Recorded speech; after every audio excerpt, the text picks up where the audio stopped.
আসসালামু আলাইকুম গাইস, দেখতে পাচ্ছেন কি রাস্তা ভেঙে গেছে বৃষ্টিতে। আজকের দুপুরের বৃষ্টিতে রাস্তা ভেঙে গেছে, রাস্তার পাইপ দেওয়া হয়েছে, তারপরও এখান দিয়ে করা পারে নাই, পানি নামতে পারে নাই রাস্তার পাইপ দিয়ে। তারপর রাস্তার উপর দিয়ে পানি চলে আসছে, দেখেন কিভাবে ভেঙে গেছে।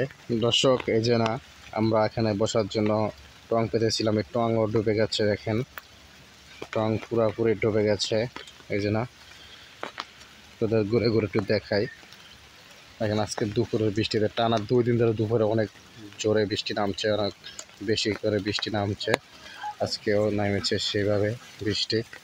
আমরা একটু চলে যাই ওইদিকে, ওখানে মাছ ছেড়েছে, সেই মাছের ওইখানে ডুবে যাচ্ছে মাছ। তারপর বেড়া দিয়েছে, বেড়া দেওয়ার পর নেট দিয়ে তারপর একটুক্ষণ তারা স্বস্তিতে একটু ঘুমাইতে পারবে। কারণ যারা মাছ চাচ্ছে তারা অনেক স্বস্তিতে একটু ঘুমাতে পারবে। দেখেন কি রাত হয়ে গেছে, কি আর পানি আর পানি। এই জন্য দেখেন এই রাস্তা, এটা রাস্তা।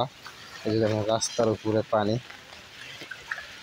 রাস্তার উপরে পানি। দেখেন এখান থেকে কাল কলম গাড়ি গেছে, মোটর সাইকেল, ভ্যান, অটো, কিন্তু এখন কোনো কিছু যেতে পারে না। দেখেন এখানে সবচেয়ে পানি, কারণ এখানে গছ হয়ে গেছে। দেখেন এখানে কি পানি যেন পুরো দেখাই। দেখেন কত পানি, এখানে পুরো ডুবে গেছে রাস্তাটি। আর এই যে দেখতে পাচ্ছেন ওই যে সামনে যেখানে একটা মাছ চাষ করা হয়েছে, যেই পুষ্কুনিতে, সেই পুষ্কুনি ডুবে যাচ্ছিল, কিন্তু তার বাইরা টের পেয়ে পানি উঠে গেছে। তারপরে যে দেখেন নেট দিয়েছে, এই নেট দিয়েছে এখানে।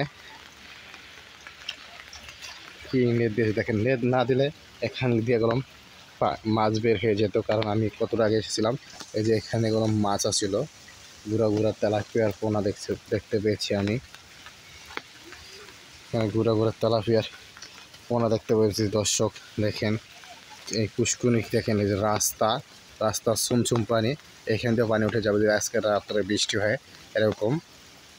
দেখেন এই পুষ্কুনিতে মাছ চাষ করা হচ্ছে অনেক, পুষ্কুনি টুমটুম পানি।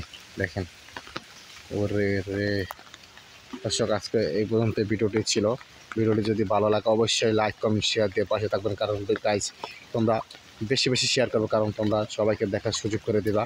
দেখতে পাচ্ছ কি পানি উঠেছে রাস্তায় এই বৃষ্টিতে।